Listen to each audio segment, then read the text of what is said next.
The city went past in identical landscapes. Everywhere I looked, the scene was exactly the same as the one that had just passed by. The sky was blue, the trees around breezy and green. It was a smooth ride. I pretended like I couldn't see Aman glancing at me from the rearview mirror. When I did catch him, he smiled, a little embarrassed, and looked away. "So, where is this place?" "This is A17, I asked. "Near Sector 17, the other guy said. "It was like a local meeting point, for people to meet up. Before the sectors were reorganized, everybody says it was the crossroads, a couple of shops, and the red light. Now that doesn't exist anymore, but those who have been here for a long time still say, 'Let's meet at A17. "And what do they do there?" "Nothing. They just meet there." "Oh, funny. What do you have to do there?" I told them I couldn't say. "Where are you from?" Aman asked. "Siaka. I like Chandigarh though."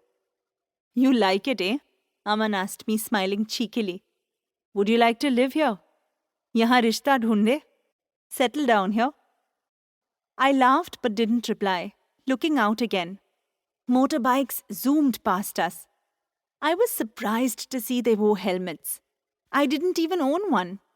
There were many stalls on the corners. Popcorn, chane, buriya ke baal, bhutta. The girls murmured amongst themselves, but didn't say anything to me, so I kept quiet.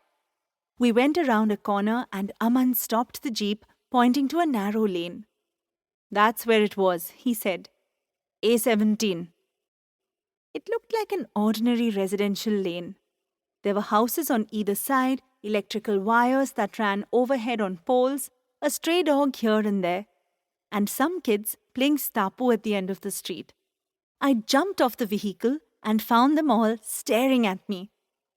"Okay, but I have to go to the exact point," I said. "Want me to come with you?" Aman asked. I was about to refuse, but then thought it couldn't do any harm. I shrugged casually.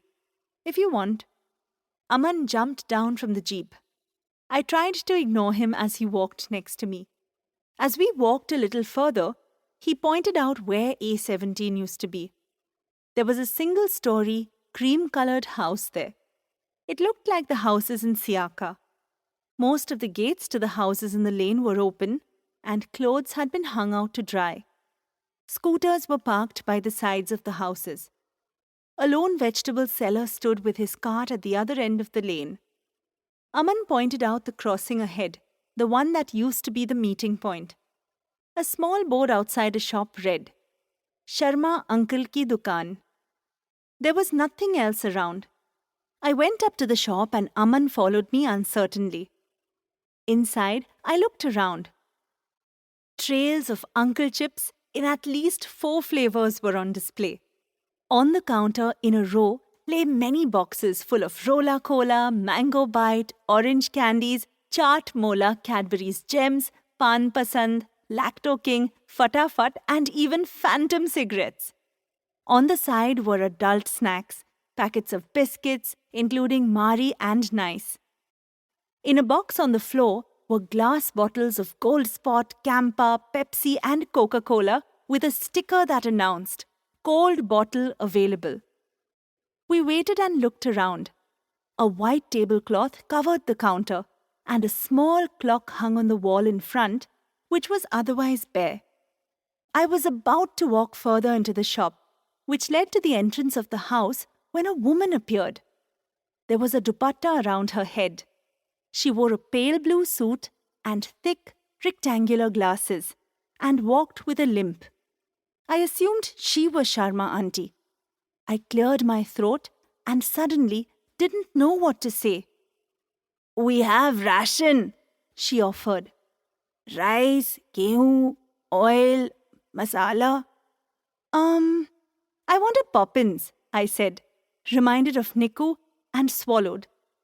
"And a Pepsi, please." Drinking from the glass bottle would allow me to stay there for a while, as I would have to return it. to keep listening to this audiobook. I've left you a link in the description so you can do it, at no cost thanks to Audible's 30-day free trial.